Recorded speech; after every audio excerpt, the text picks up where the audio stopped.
Joriy yilning 13-oktyabr kuni Kattaqo'rg'on shahar sudi Samarqand viloyatida yaxshi tanilgan tadbirkor Tolibxon Abdujalilovni 6 yil 1 oy muddatga ozodlikdan mahrum etish haqida hukm chiqardi. U bilan birga 30 yoshli Abdumalikov va 27 yoshli Qo'ziboyev ham qamoq jazosiga hukm qilingan. Sud ularni Jinoyat kodeksining 167-moddasi o'zlashtirish yoki rastrata hamda 228-moddasi hujjatlarni qalbakilashtirish yoki ulardan foydalanish bo'yicha aybdor deb topgan. Abdujalilov Tolibxon Abduvayidovich O'zbekiston Respublikasi Jinoyat kodeksining 167-moddasi 3-qismi A bandi 228-2-qismi B bandi nazarda tutilgan jinoyatlarni sodir etganlikda aybdor deb topilsin.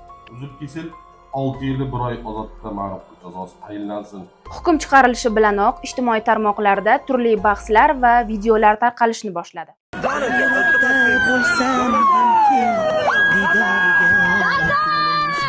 O'zbekiston nomi bilan chiqargan qonunni ustiga yana bitta qonun chiqaryapti. Men xalqim prezidentim uchun ishlayapman. Prezident uchun nima uchun sovuqqonlik bilan qaraysiz? Men to'g'riga tushunmagan bo'lsangiz, ko'rmagan bo'lsangiz, qanday xulosa berasiz? Xudoga o'rnaysiz.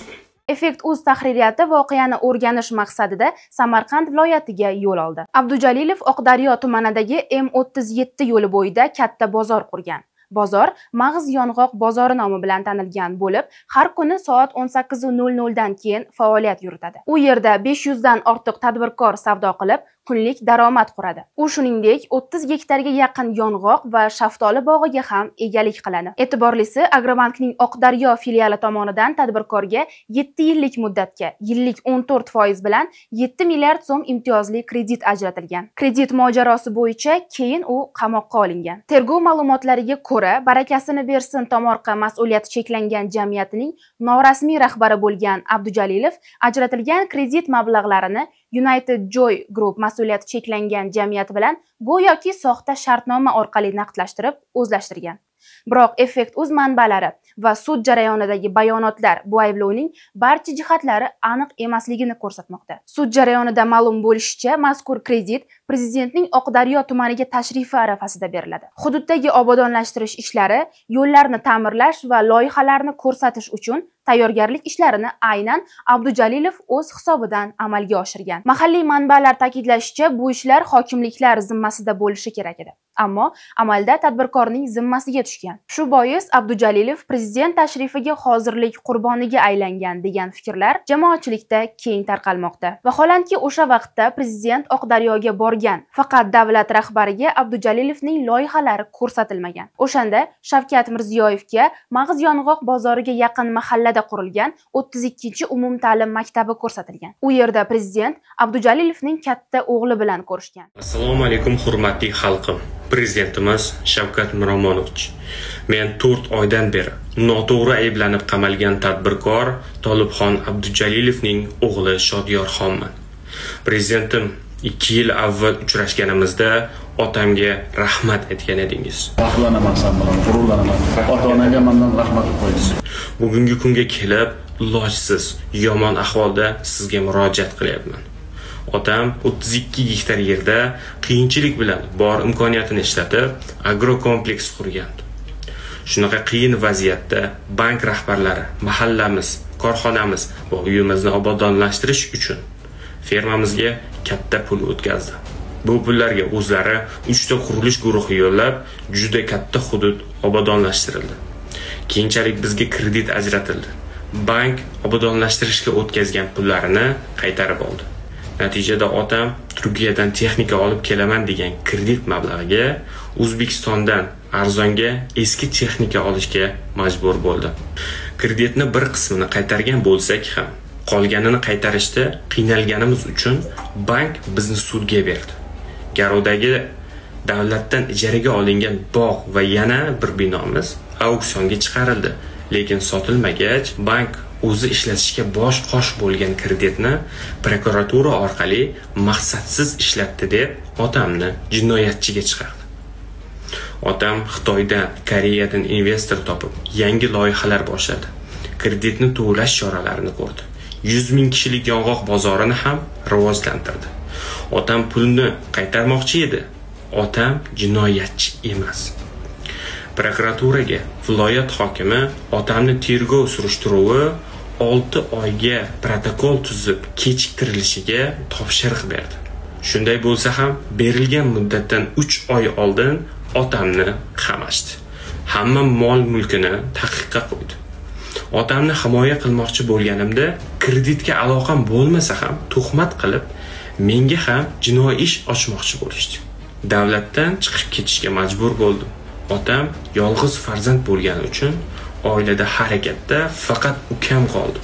Kredit chiqishida u Qozog'iston elchixonasida amaliyotda bo'lgani uchun hech narsadan xabari yo'q edi.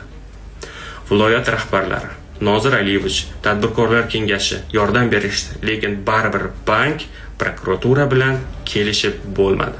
Biz aybdormiz, to'g'ri, lekin bank kreditni o'zlari qayerga ishlatilganini yaxshi biladi-ku. Otam pulni qaytarishni bo'yniga olgan bo'lsa, hech qayerga qochmagan bo'lsa, otamni qamadi. Qamash bilan muammo yechilmadi-ku. Otam jinoyatchi emas. Siz Effekt.uz tomonidan tayyorlangan video lavha davomida Tolibxon Abdujalilovning o'g'li Shohruh Abduvoitov hamda bozorda faoliyat yurituvchi ko'plab tadbirkorlarning fikrlarini ko'rishingiz mumkin. Jamoatchilik Abdujalilov bilan bog'liq ishda hukm adolatsiz bo'lganini qayd etadi. Shuningdek, ko'plab faollar bu holatni ichki siyosiy manfaatlar qurboni sifatida ham baholamoqda. Effekt.uz xodimlari ish hujjatlarini o'rganar ekan, Abdujalilovning qamalishi faqatgina kredit ishi bilan bog'liq emasligiga ishonch hosil qildi. Ayni paytda jurnalistik surishtiruv ishlari olib borilmoqda. Effekt.uz mazkur ish bo'yicha voqealar rivojini yoritishda davom etadi.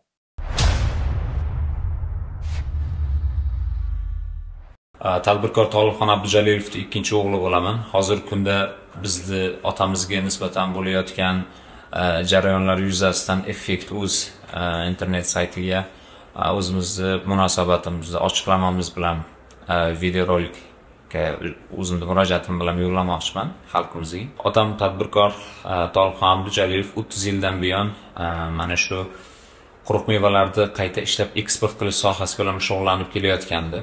Otam 1998-yildan keyin bir nechta davlatlarga quruq mevalarni eksport qilishni boshlagan. Undan oldin ham otam oddiy iqtisodchi oilasida tug'ilgan, o'zini faoliyatini o'sha kartoshka, o'sha poliz ekinlari ekib, boshlab sekin-sekin ko'tarilgan. Hozirgi kunda mana 2017-yilda tashkil etilgan Pichoqchi Dry Fruits korxonamizda hozirgi kunda mana shu eksport jarayonlarni amalga oshirilib, joriy yil eksport amalga oshira olmadik muammolarimiz tufayli, lekin 2022-yilda 1,5-2 million dollarga yaqin quruq mevalarni 15 dan ziyod davlatlarga eksport kelayotgandi. Otam mana shu faoliyatini kengaytirishga asosiy sabab davlatimiz rahbarini o'sha tadbirkorlarga yaratib berilayotgan sharoitlardan unumli foydalanib 2017-yilda Pichoqchi Dry Fruits korxonasini tashkil qildi. Unga davr biz faoliyat yuritganmiz, lekin rasmiy ravishda 2017-yildan keyin faoliyatimizni yuritganmiz.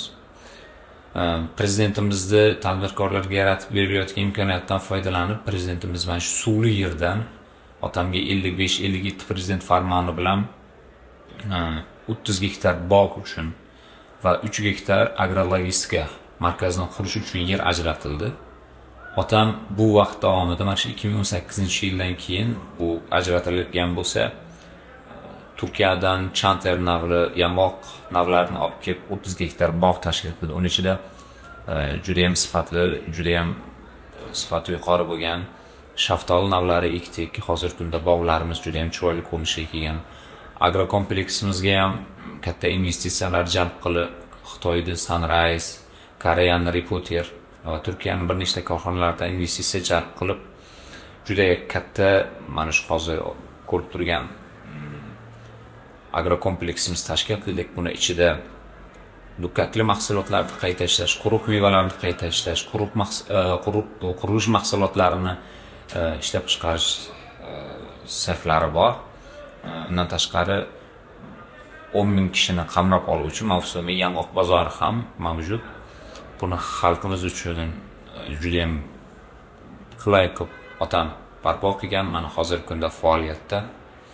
Lekin mana shu jarayonlar davomida mana shu hayotimizni past-balandi bo'lganligidek bizni ham hayotimizda sinovli kunlar boshlandi. 2022-yilda otam urgutlik bir o'zini o'sha quruq meva bilan shug'ullanuvchi shaxs bilan oldi berdi jarayonida otamni umumiy qiymatda otam $1,3 million pullar taqdim qilgan. U esa $1 million mahsulot kesib berganligi sababli shu o'rtada tushunmovchilik bo'lib $300 ming pulni tani hali foydasimiz tanadan kam chiqib otamni faoliyat juda og'ir ahvolga keldi. Otam faoliyatni tezroq yurgizish, tezroq davom ettirish uchun Turkiyaning Akyurek kompaniyasi bilan kelishib texnika olib kelib faoliyatni yanada kengaytirib jadallashtirishga harakat qildi. Bu uchun iqtisodiy qiyin ahvolda bo'lganligi uchun Agrobankka bir necha marotaba o'sha kredit masalasida murojaat qilgan, lekin har doim rad javobini olgan. Keyinchalik 2023-yilda bizni korxonamizga, biz tashkilotimizga davlatimiz rahbarini tashrifi rejalashtirilganligini aytishdi. Shundan keyin o'sha vaqtdagi viloyat rahbarimiz Erkinjon Ahbotayevich korxonamizga tashrif buyurib, korxonamizdan ko'zdan kechirib muammolarni so'ragan va biz aytganmiz, shunaqa texnika olib kelishimiz kerak, shunaqa muammo bo'lib turibdi deganimizda o'sha vaqtdagi hozirgi Nurobod tuman hokimi bo'lgan, o'sha vaqtdagi Agrobank viloyat boshlig'i Maqsud Bo'ronov aka topshiriq bergan. Keyinchalik bizga kredit ajratilgan juda qisqa muddatda. Bizni kerak bo'lsa korovga mulklarimiz ham yetarli bo'lmasa ham bizni 49 yilga ijaraga olgan bog'dagi mevalarni, daraxtlarini ijaraga olishib shu kredit mablag'larini ajratishgan. Biz kredit mablag'laridan to'liq 100% ayta olaman, maqsadli foydalanganmiz. Faqat Turkiyadan emas, o'zimiz o'sha mahalliy texnik mahalliy bozordan, haqiqatdan ham o'sha platformadan sotib olganmiz. Korxonamiz texnikalar sotib olingan kredit mablag'lariga. Kredit mablag'lari texnikalar sotib olingan, ular ishlatilgan. Keyinchalik oradan ozroq vaqt o'tgandan keyin bizni o'sha iqtisodiy qiyinchilik baribir bizga o'zining ta'sirini o'tkazdi, chunki hozirgi kunda dunyodagi iqtisodiy jarayonlar, sanksiyalar, tabiiy ravishda yuzaga kelayotgan iqtisodiy muammolar, urushlar jahondagi bizni sohamizga ta'sir qilib, biz eksportimiz juda ham sust bo'lib qoldi. Keyin bu kredit to'lashga qiynalib qoldi. Biz bu bo'yicha otam ko'plab tashkilotlarga murojaat qildi. Bizga vaqt berishga, muddat berishga, mayli kreditni to'layman, foizini oshiringlar, lekin muddatini uzaytirib beringlar deb murojaat qildi. Ko'plab rahbarlarimiz, davlatimizni o'sha boshqaruvdagi rahbarlar imkoniyat berishdi. O'sha jarayonda bizning uyimizga ko'plab davlat vakillari, prezident administratsiyasining o'sha vaqtdagi rahbari Sardor O'ktamovich, Jamshid Qo'chqorov moliya vazirimiz, bosh vazirimiz o'rinbosari Jamshid Qajayev, ichki ishlar vaziri Po'lat Bobojonov kabi rahbarlar bizga imkoniyat berishdi. Lekin baribir Agrobank bu jarayonga qaramasdan, biz iqtisodiy ahvolimizga qaramasdan bizni sudga berdi. Payariq tuman iqtisodiy sudida aynan otam bilan bog'liq jarayon ko'rib chiqildi va otamdan 7 milliard pullar undirish bo'yicha o'sha sud qarori chiqdi. Buni MIBda ham qarori chiqdi. Keyinchalik bizni ana shu 3 gektarlik agrokompleksimiz 40 sotikada joylashgan bir binomizda, 3 etajlik binomiz kredit garov uchun qo'yilgandi. O'sha bino 7-8-etajda joylashgan bino auksionga chiqarildi, lekin sotilmadi. Otam baribir ham o'sha kurashda davom etdi. Investor jalb qildi, bir nechta davlatdan yuqorida aytib o'tganimdek investorlar ish boshladi, mahsulot ishlab chiqarishni boshladik. Bu orada bizni viloyat hokimimiz hozirgi Aziz Boboyev biz korxonamizga tashrif buyurdi. Bizni iqtisodiy muammolarimiz borligini ochiqlaganimizdan keyin bizga viloyat prokurori, viloyat hokimi, tuman prokurori Soyibova, tuman prokurori o'rinbosari Ergashev, viloyat bank rahbarlari, tuman bank rahbarlari bilan birgalikda bayonnoma tuzilib, bizga yana o'sha tergov harakatlarini to'xtatib, tadbirkorga imkoniyat berish maqsadida bayonnoma rasmiylashtirildi. Bayonnomada otamni 6 oygacha muddat berish, o'sha garovdagi mulkni boshqa mulkka o'tkazib, investitsiya jalb qilish, investorlarni korxonaga qo'shilishini tashkil qilish masalalari ko'tarildi, lekin shunday bo'lsa ham 6 oy berilgan viloyat hokimining, viloyat prokurorining muhlatiga qaramasdan otam 3-oyda, ya'ni 8-aprelda berilgan muddatlarga qaramasdan otam qamoqqa olindi.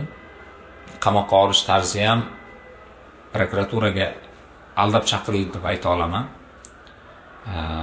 Aldab chaqirilib otam qamoqqa olindi. Shu jarayon davomida biz otam yolg'iz farzand oilada, oilaviy ishlarda faqat men bo'ldim. Haqiqatan ham bizga kutilmagan zarba bo'ldi, chunki viloyat hokimi, viloyat prokurori, barcha mas'ullar bayonnoma rasmiylashtirib tadbirkorga imkoniyat beramiz degan bir vaqtda bunaqa kutilmagan holatda qamoqqa olishni rostdan ham kutmagandik, chunki biz nima uchun qamoqqa olinganini ham tushunmadik. Iqtisodiy sud qarori bor, uni ijrosi ta'minlanyapti, auksionga chiqarilyapti. Bundan keyin ham yana bitta kredit uchun ham mulk auksionga chiqarildi otamni, ham sotuvga chiqarilib, keyinchalik yana ustiga ustak qamoqqa olinishi bizni to'g'risi shokka tushirdi. Nafaqat biz bilan ishlaydigan hamkorlarimizni, bizni 6,5 million dollar investitsiya kiritayotgan Janubiy Koreyaning Reporter kompaniyasi loyihalarini to'xtatdi. Bizga hozirgi kungacha 25 ming AQSh dollardan ziyod Smart Agro aqlli qishloq xo'jaligi mahsulotlarini yetkazib bergandi. Ular shartnomasini to'xtatib, jarayonni yakunlashini ochiqladi. Boshqa tadbirkor sheriklarimiz ham juda ham hayratda qolishdi. Otamga qo'yilayotgan ayblov kredit mablag'larini maqsadsiz degan ayblov qo'yishdi. Vaholanki kredit chiqqaniga 2 yil bo'lgandi. Bank xodimlari har doim hech qachon bank o'zidan o'zi pul bermasligini butun xalqimiz ham uni to'g'ri tushunadi.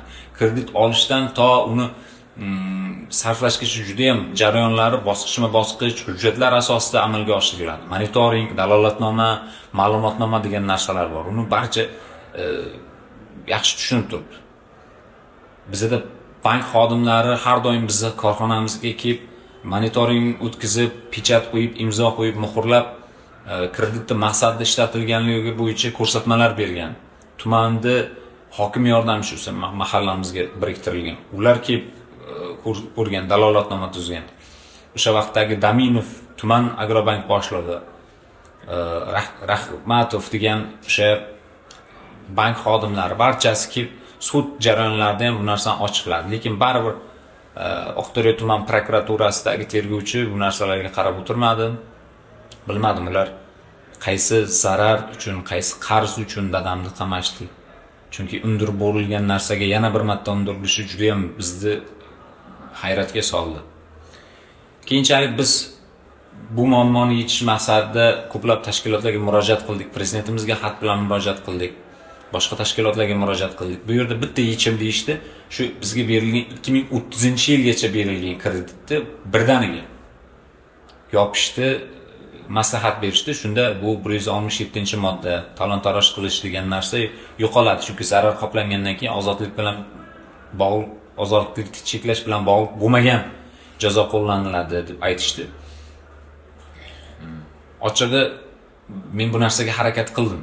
Mulklarimizni, otamni hozirgi kunda baholanayotgan 32 milliard va undan tashqari ham uy va boshqa taqiqqa olingan mol-mulklarni borligini aytdik va ularning bir qismlariga investitsiya kiritish, uylarimizni bir qismini sotish masalasini ko'rdik. Lekin otamga tegishli barcha 32 milliard va qo'shimcha barcha mol-mulklar taqiqqa qo'yildi. Ya'ni bizni qo'limizni, oyog'imizni baylashdi. Hech narsamizni sota olmaydigan qilishdi va bizga 2030-yilgacha to'lanishi kerak bo'lgan qarzni talab qilishni boshlashdi. Vaholanki o'sha 2030-yilgacha to'lanishi kerak bo'lgan qarz Payariq tuman iqtisodiy sudi tomonidan undirilgan. O'zbekiston nomi bilan ular iqtisodiy sud qaror chiqargan. Bizni faqatgina 7-8 litrlardagi binomiz, 40 sotikka joylashgan binomiz garovda bo'lgan va bog'.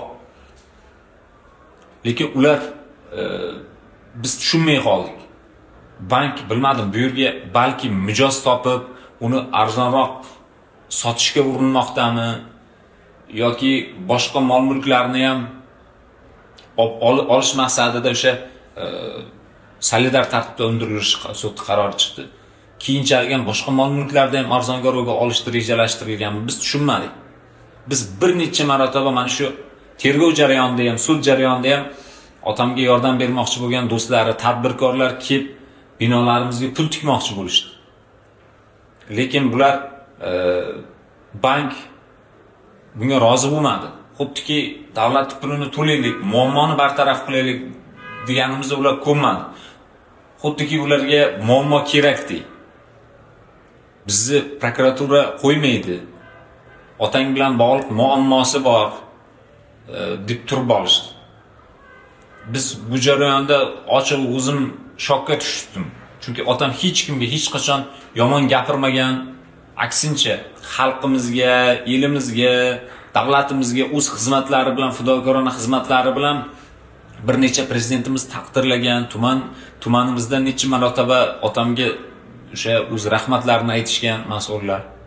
Lekin hozirgi kunda shunchalik katta tadbirkor, eksportyor, bir nechta investitsion loyihalar rahbariga qaramasdan ularga ko'z yumib otamni jinoyatchiga chiqarishyapti. Vaholanki otamni ishlarida hech qanday jinoyat sostavi yo'q.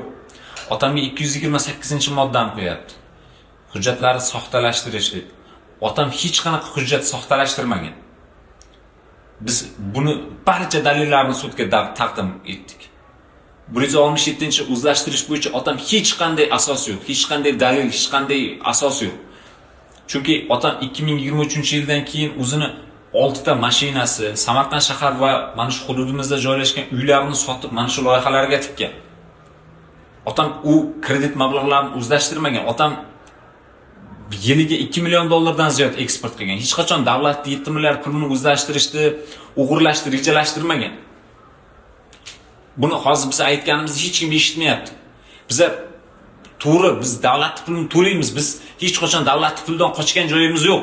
Lekin bizni eng katta mana shu otam 8 yildan beri qurayotgan loyihaga barcha pullarimizni tikkanmiz. U loyihani taqiqqa qo'yib, investor kirishiga taqiq qo'yib, uni na bir firmamizga ulushdor bo'lib investor kira olmasa, biz pulni qayerdan olishligimizni tushunmayapmiz.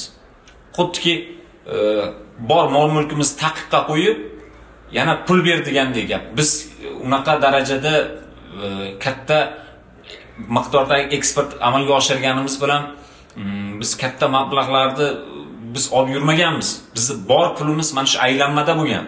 Otamni orqasidan juda ham ko'plab xalqimiz ijtimoiy tarmoqlar orqali, undan tashqari sud jarayonlariga to'g'ridan-to'g'ri ishtirok etishdi. Sud jarayonlari bo'lib o'tdi. Men sud jarayonlaridan ham juda ham katta noroziman. Sud qaroridan juda katta noroziman. Chunki tergovchi ham, o'sha sud raisi ham otamni qo'yilayotgan ayblovlarni qo'ygandan keyin izoh berish kerak. O'zbekiston nomi bilan turgan qarorni ustidan qaror chiqarish uchun u izoh bermasa, bu qanaqa biz sud tizimi? Bu qanaqa sudyalar bular? Biz ijtimoiy tarmoqlar orqali yoritib bordik. Bilsin, O'zbekistonda mana shunday jarayon ketyapti. Tadbirkorni sindirilish jarayoni bank tomonidan uyushtirilib, qasddan tadbirkorning mulkini ular talon-taroj qilyapti. Mana 228 soxtalashtirish qo'yapti bir tomonlama. Agar biz soxtalashtirgan bo'lsak, bank qabul qilgan-ku, monitoring qilib bor degan-ku, nima uchun ularga ham chora ko'rilmaydi? Biz yonib ketyapmiz. Mana shu kunlarda otamni ishlari, shartnomalari, million dollarlik shartnomalari bekor bo'lib ketyapti. Yuzlagan ishchilarimiz ishsiz qolyapti. Biz faqatgina shantaj yoki qanaqadir narsalarni ko'pirtirib aytish emas. Mana shu jarayonlarni men bugungi holatda ham hozir videolarda taqdim qilish mumkin. Otamni orqasidan minglab odamlar mana shu bozorlarda rizq topyapti. Mana shu faoliyatni, mana shu katta eksportyorlikni otam boshlab bergan shu qishloqqa. Maktabu, masjidlardan tortib barcha ishlarda o'zini homiylik, xalqi bilan birga bo'lgan. Lekin hozir hech kim inobatga olmayapti buni. Bitta tadbirkorni shuni sinib ketishiga bilmayman.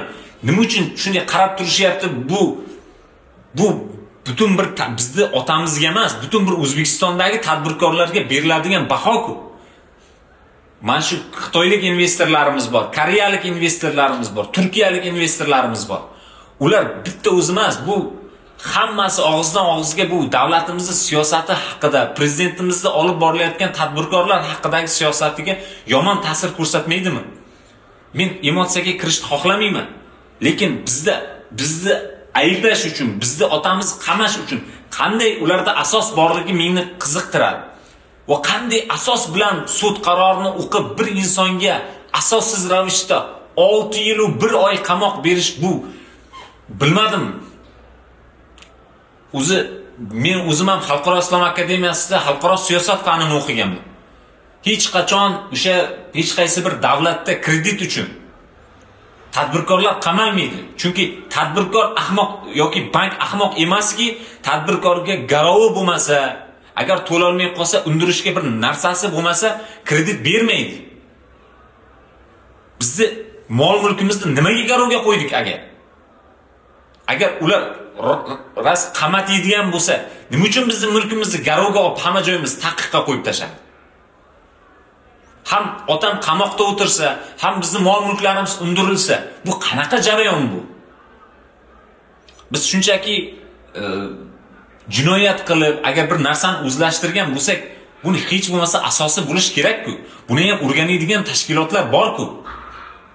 Otam biron joyga qochishni rejalashtirmagan bo'lsa, biron o'sha kredit mablag'lariga mol-mulk olmagan bo'lsa, qiyin ahvolda bo'lgan bo'lsa, biz pandemiya davrida davlatimiz qiyin ahvolga tushgan paytida otam bor budini kerak bo'lsa tikib, mana shu minglab oilalarga ehson, kerak bo'lsa ichki ishlar davlat xodimlariga ham biz uyimizdan joy ajratib, biz mana shu davlat uchun yordam berganmiz. Ana endi nima uchun dadam qiyin vaziyatga tushganda biz davlat vakillari, xodimlari, mana shu sud, tergovchilar nima uchun bular ko'zini yumayapti bular?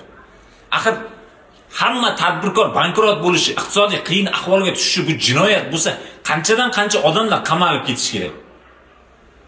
Iqtisodiy jinoyat bu jinoyatga kirmaydi-ku. Bu kreditni rostdan to'la olmadik. Biz to'laymiz deb bo'ynimizga ham olib turibmiz o'sha kredit qarzdorligini. Biz yana nima asos bilan qamayapti? Maqsadsizligini o'sha sud davomida mana sud jarayonlarini ham biz ochiqlab yoritamiz. Kelgan guvohlar ham har bittasi aytayapti. Tolibxon aka har bitta texnikalarni olib kelgan. Biz ko'rib, imzo qo'yib, muhrlab keyin kredit ajratganmiz deyapti. Bu narsani hamma tushunib turibdi-ku. Bu yerda sarson bo'lgan otam qolyapti. Biz oila vakillari qolyapti va ishsiz qolgan nechalab aholi qolyapti. Qo'rquv va dahshatga tushib qolgan tadbirkorlar qolyapti. Biz prezidentimizga murojaat qilyapmiz necha martalab. Biz o'ylaymiz, albatta prezidentimizga yetib boradi. Prezidentimiz bilsin, Samarqandda mana shunday ishlar bo'layotganligini. Tadbirkorga nisbatan, tadbirkorning faoliyatiga nisbatan qasddan 2 yil kredit ajratilgandan keyin 2 yildan keyin kredit qanday maqsadsiz bo'lib qoladi? Kredit texnikalari eski deb xulosa beryapti. Biz 2 yil davomida olingan uskunalarda, kreditga uskunalarda ishlatmasligimiz, foydalanmasligimiz kerakmi? Otam shuncha vaqt davomida kredit mablag'larini olib turgan davlatdan. Sanoat qurilish bankining eng yaxshi mijozlaridan biri.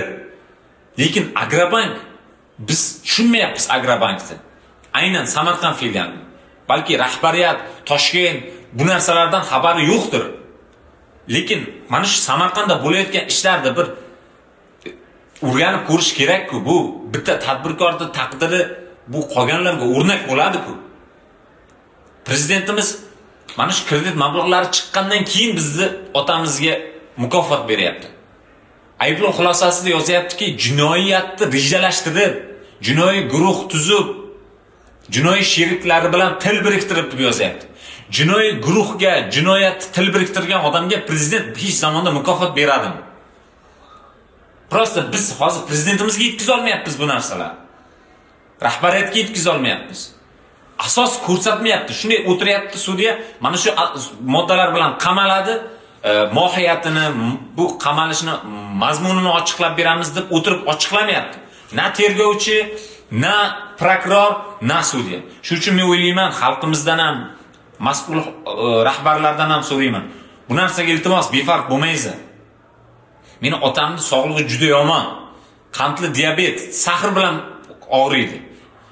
Qand miqdori 24.5. Bu jarayonlardan keyin bilmaymiz qand miqdori qancha darajaga yetgan. Otam har yili Turkiyada yoki boshqa davlatlarda, Rossiyada, Saudiya Arabistonida dam olardi yozda. Unaqa birovning pulini o'g'irlab, davlat puliga xiyonat qilib, davlatga xiyonat qilgan odam emas. Dadam davlatga xiyonat qilmayapti, balki dadamni qamatganlar davlatga xiyonat qilyapti. Agar tadbirkorni shunaqa qamovursa, O'zbekistonga pul kirmasa, biz dengizga chiqish imkoniyatimiz yo'q bir davlatimiz. Biz xalqimiz birlashib iqtisodimizni ko'taramiz deb prezidentimiz hamma dunyoga jar solayotgan bir paytda davlatni tegishli xodimlari, tadbirkorlarni qamovursa, biz qanday rivojlanamiz? Biz qayerdan pul ajratib beramiz? Qanday byudjet shakllantiramiz? Men to'g'risi baribir ehtiroslarga, baribir o'zimni emotsiyalarga berilib ketaman. Chunki bu jarayonda ochiqdan ochiq adolatsizlik bo'lishi otam bo'lganligi ustiga ustak. Bu meni ikki karra g'azablantirishga olib kelyapti. Men o'ylayman, davlatimizdagi mas'ul rahbarlar, poytaxtda o'tirgan barcha rahbarlar bu narsani tagiga yetadi.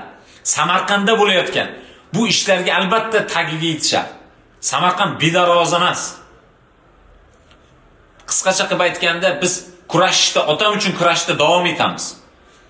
Biz otam uchun borimizni beramiz. Bizni yo'qotadigan hech narsamiz qolmadi. Qisqacha qilib aytganda, yana bir marta bizni ko'rib turgan, otamga yordam berish imkoniyati bo'lgan rahbarlar, iltimos sizlardan davlatimizni taqdiriga, biz oilamiz taqdiriga, bir O'zbekistonning bir parchasi bo'lgan, bir kichkina parchasi bo'lgan, O'zbekiston fuqarosi bo'lgan bir otamga iltimos o'zlaringiz e'tiborlaringiz qaratingizlar. Biz to'g'ri zo'r paytimiz, mukofotlar, ko'plab taqdirlanganmiz. Lekin ularning hozir natijasi bo'lmasa, ular kimga kerak hozir? Mana shu paytda tadbirkorga yordam qilish kerak emasmi? Biz baribir davlatimizga, baribir prezidentimizga ishonamiz. Qisqacha mening bugungi fikrlarim, bugungi gapirmoqchi bo'lgan gaplarim shulardan iborat. Akmal aka, men hozir bu otamni davlatimiz rahbari tomonidan berilgan mukofotlari, bu yerda har birini ozroq tasniflab, qisqacha tasniflab ketaman, chunki mana shu 2020-yilda otamga berilgan, mana shu davlatimiz rahbari tomonidan berilgan mana shu medal juda ham biz uchun muhim esdalik, chunki o'sha davrda otam 40 ga yaqin o'sha ichki ishlar xodimlarini, o'sha davlatimiz qiyin vaqtga tushib qolgan vaqtida otam davlatimizga yordamchi, ko'makchi bo'lish uchun mana shu o'quv markazimiz bor edi, o'quv markazimizni bo'shatib, ichkariga oziq-ovqatlar bilan ta'minlaganligi uchun otamga davlatimiz rahbari tomonidan shunaqa medallar berilgan. Mehr-saxovat ko'krak nishoni. Shunday, mehr-saxovat ko'krak nishoni shaxsan davlatimiz rahbari imzosi bilan. Bundan tashqari bu ham davlatimiz rahbari tomonidan berilgan mustaqilligimizni 30 yilligi bo'yicha mukofot. Yana bitta muhim biz uchun bu hujjat deymizmi? Eng muhimi desam bo'ladi. Eng muhim biz uchun berilgan nima desam bo'ladi, e'tibor deymizmi? Buni yana bir e'tiborli tomoni aynan mana shu bizning muammolarimiz boshlanishidan oldin, mana shu kredit pullar ajratilgandan keyin bu medallar berilganligi juda ham odamning diqqatiga sabab bo'ladi. Sababi hozirgi kunda otam jinoiy guruh tuzishda, jinoyat rejalashtirishda ayblanyapti, lekin mana shu vaqt davomida agar haqiqatan ham otam jinoyat rejasini tuzgan bo'lganda, o'ylaymanki, davlatimiz rahbari bunaqa e'tibor qilmasdi deb o'ylayman. Bundan tashqari, har yili an'anaga aylangan tadbirkor jurnalini bilamiz. Bu yerda O'zbekistonda top tadbirkorlari ro'yxati bor. Ana shunda ham shaxsan otamni o'zi mana shu sahifalardan bittasiga joy olgan. Sud jarayonlarida ham aytdim. Otam xalqparvar odam. Hech qachon faqat egoist emas, o'ziga katta baho bermaydi. Mana shu jihatda ham ko'p tadbirkorlar o'zini ota-onasi haqida, tarbiyasi haqida, o'zining mehnatlari haqida ko'plab ma'lumotlar aytgan bo'lsa ham, otam o'zini mahallamda deyarli hamma yong'oq yetishtirish bilan shug'ullanadi. Sizlar qolmagan degan iqtibosni mana shu yerga gapirishni lozim topgan. Mana shu yerda ham hech qachon o'zi haqida katta baho bermagan. Faqat xalqim, vatanim deb yashagan. Sizlarni ishlar qilishdi, mahallani obod qilishdi, nafaqat mahalla, maktablar, masjidlar ko'p saxovat qilganligi uchun shu nima qilingan, lekin uni bu narsalar yozilmagan. O'zini faoliyati haqida yozilgan. Bundan tashqari, mana shu yuqorida aytib o'tdik, tadbirkor ko'krak nishonini ham sobiq Samarqand viloyat hokimi Erkinjon Oqbo'tayevich o'zlari taqdim qilgan prezidentimiz farmonlari bilan aytib o'tdik. O'sha tadbirkor jurnalini ilk sonlaridan biri, ikkinchi sonida dadamni o'zi nima qilgan? Chiqish qilgan. Yana bir e'tiborli jihat aka, bizni hozir jinoiy guruh tuzib, jinoyat rejalashtirilganda ayblanayotgan bir vaqtda o'sha davrda bizni korxonamizga sobiq ichki ishlar vaziri Po'lat Bobojonov, o'sha sobiq prezident administratsiyasi rahbari Sardor Umurzoqov, hozirgi tashqi ishlar vazirimiz Baxtiyor Saidov, moliya vazirimiz Jamshid Qo'chqorov, bosh vazir o'rinbosari Jamshid Hajayevlar ham biz korxonamizga kelgan, tashrif buyurgan, biz korxonamiz o'rgangan. Bundan tashqari ko'plab senatorlar qanday fikrlar bildirishgan kelishganda? Ular barchalari juda ham ijobiy fikrda bo'lishgan. Hech qachon otamga nisbatan unaqa ortiqcha narsalar bo'lmagan. Biz davlatimizdan mingdan ming rozimiz. Hozir ham hech qanday biz ochiq gap bu yerdagi muammo ayrim bir shaxslarga borib taqalishi mumkin, lekin biz davlatga nisbatan hech qanday e'tirozimiz, nimamiz yo'q. Chunki davlat rahbarimizni mana shu tashabbuslari, tadbirkorlarga imkoniyat yaratib berishdan dadam shu darajaga erishgan. Shaxsan meni prezident akam bilan mana shu Kumushkin mahallasidagi maktabda uchrashib, akamning o'ziga ishonch bergani ham, undan keyin akamning faoliyati ham juda ham rivojlanganini ta'kidlab o'tish kerak. O'sha davrda to'g'risi bizni uyimizga ham prezident tashrif rejalashtirilgan, lekin prezidentimiz tashrif buyurmagan bo'lsa ham, lekin rejalashtirilganligi buni ta'kidlab o'tish kerak. O'zi aslida aka bu muammolarni biz kelib chiqish sabablarini juda ham hayron qolamiz, chunki hech qanday otamga nisbatan jinoyat ishi ochishga asos yo'q. Asos qisman bo'lgan taqdirda ham uni asoslab berish olmayapti, uni ochiqlab berish olmayapti. O'sha bizni viloyat rahbarimiz, yangi viloyat rahbarimiz Aziz Boboyev, bizni viloyat prokurorimiz birgalikda tuman prokurori hammasi ishtirokida bayonnoma tuzilgan. Otamni 1-iyulgacha tergov harakatlarini to'xtatib turishga, tadbirkorga yordam berishga, o'sha bizni garovimizdan mulkni almashtirib, bu mulkimizga boshqa investorlarni jalb qilib, shu muammoni yopish bo'yicha topshiriqlari bor. Lekin amalda hech qaysi bir bajarmadi. Buni viloyat hokimi, viloyat prokurori, tuman prokurori birgalashib tadbirkorga yordam beraman degan bir vaqtda oddiy tumanning prokuror tergovchisi kelib dadamni aprel oyida o'sha bu yerda bu hujjatda dadamni 1-iyulgacha 6 oy so'roqqa tergov harakatini to'xtatish bo'yicha topshiriq bergan. Lekin vaholanki 3-oyda, aprel oyida dadamni qamoqqa olyapti, chaqirtirib prokuraturaga. Endi buni ko'p biz ta'kidlaganimizda grafikdagi ishlar, bu yerda grafik belgilangan, 100 ta ishchi bo'lish kerak, investitsiya kiritish kerak degan vajlarni ko'rsatyapti. Lekin aslida ular kelib o'sha grafik bo'yicha ishlar ketyaptimi deb tekshirmagan. Biz hamma grafik bo'yicha ishlar qilganmiz. O'sha paytda 500 ming dollar investitsiya kiritilgan Xitoylarimiz bor edi. Bundan tashqari biz o'sha ishchilar sonini 100 taga yetkazishimiz deyarli yetib qolgandi. Hozir otamda bu muammolardan keyin ishchilar soni keskin pasayib ketdi. 70 nafardan 30 nafarga tushib qolgan. Hozir masalan bu dalolatnomadagi ishlar biz bajardik. Biz o'sha kreditga sotib olingan texnikalarni ham garovga qo'yib berganmiz. Ularni haqiqatan nimaga o'tkazib, notariusdan xatlab, bank boshlig'i bilan birga biz hamma narsaga tayyor bo'lganmiz. Bizga yordam berishganda qo'limizni ko'ksimizga qo'yib rahmat aytganmiz. Lekin bu narsalarni sodir bo'lishi men o'ylayman juda ham bir shubha ostida qolmasligi kerak. Bu tashkilotlarni o'zi ochiqlash, masalan Oliy sud va boshqa tashkilotlar bayonot bilan chiqdi, lekin bayonotlarda o'sha bir xil gap uni ochiqlash kerak xalqimizga. Xalqimiz noto'g'ri tushunmasligi kerak.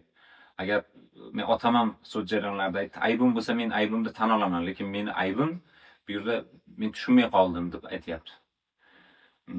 Yana ko'p narsalarda aytish mumkin. Mana shunaqa xalqning e'tiborida bo'lgan, xalqning diqqatida bo'lgan, insonga nisbatan bo'ladigan bunaqa voqealar nafaqat bitta tadbirkor, balki ko'plab tadbirkorlarga nisbatan beriladigan e'tibor deb o'ylayman. Men Tolibxon haqida gapirayotgan bo'lsam, Tolib bilan shu bozorni birgalikda qurganmiz. Shu Tolib shuhratgacha men Tolib bilan ishlab, uni hech qachon yomonligini, ya bir haqini deganini umuman eshitmaganman, ko'rmaganman. Hozirgi kunda shu anida turibdi, mana shuncha xalq shu yerda shu anozdan foydalanyapti. Bu haqida men umuman yomon fikrga bormayman ham, eshitmaganman. Tolibxon akaning haqida fikrim yaxshi. 2018-yildan beri birga ishlaymiz. Shu uyiga kim yumush bilan umid qilib yordam so'rab kelsa, yordamini ayamagan. Shu kishi sabab mana bozorlarimiz obod ishlayapmiz. Shu yerda bozorga nechta odam kelsa, shu hammasini so'rang yaxshi fikrda bo'ladi. Birontasi oilasi namunali, hammasi oliy ma'lumot, namunali. Hech kimga ziyoni tegmagan, zarari tegmagan, foydasi ko'p tegan. Fikrim yaxshi. Tolibxon Abdujalil. Sherga bozorda o'sha asosiy o'sha inson, mag'zi ham otgan o'sha inson. Bozorda asos shuni orqasidan foydalanamiz. Bozor o'tkazamiz, biriksin foydalanamiz. Yomon chakamiz, mana shuning uchun odam shundan foydalanadi. Sharoitlari qanaqa? Sharoitlar yaxshi, mas joyida. Tinch, osuda. Ko'chalarda ham hammasi chiqib Ko'chalarimizni hamma joyi beton bo'ldi shu kishi bilan. Siz ularga mahalladoshmisiz? Ha, bir joyda turamiz bizlarga, hamsiya turadi. Ko'p odam yordam qilyapmiz. Hayotdagi hammaga yordam qilyapti. Yaxshi inson. Xalqqa hammaga foydasi tegadigan inson. Men so'rayman ichida aylantirib qo'ying hammani. Hamma shunday. So'rang, hamma odam hamma shunday birorta yomon qilsa. U ne только bizlarning qishloq, butun O'zbekiston bo'yicha bitta bozor, o'sha odamlar Urgutdan kelib o'tiradi. Men Urgutdan kelganman. Siz qayerdan keldingiz? Urgutdan kelganman. Urgutdan. Shu bozorga faqat kelaman. Yaxshi yillardan beri kelasiz. Bir 10 yillardan, 15 yillardan beri kelamiz mana shu yerga. Nima sizni bu yoqqa tortadi? Nima uchun kelasiz? Sabab? Sababi sharoiti yaxshi. Kelasiz, sotasiz. Hech kimni aldamaydi bu yerda. Aldash yo'q. Hech kim nomardchilik qilmaydi. Shunday ha. Shunaqa tarbiya beradi. Ustoz bo'ladi bizlarga. Uni qurmasdan olib toshda turaydi. Toshda turaydi. Qayerdan kelgansiz? Ishxondan kelganman. Ishxondan kelgan. Nechdan beri kelasiz? Men 20 yildan beri ishlayman. Faqat toshda to'xtatiladi. Bu bozor qurilmasidan avval oldin qayerda savdo qilardingiz? Nar tarafda toshda yo'lda bo'ladi. Marta bo'ladi. Tiqilib kirolmay, chiqolmay. Masalan, Katta Qo'rg'ondan kelganman. Sharoiti o'g'illar yo'q edi. Hozir sharoit yaxshi. Qurmasdan olib toshda savdo qilaydi bu. Bu sharoitlarni qilib bergan odamni taniysizmi? Necha yil ishlashganmiz. Bu nohaqli. Men shuncha odam tirikchilik qilyapti shu bozor ketdanmi? Iloji borcha kerak shuni. Ham sabab edi. O'zingni bizga gapiring. Ba'zi sharoitni shu bola yaratgan. Shu ba'zi yil xalqqa shu bolani borki yozam degan.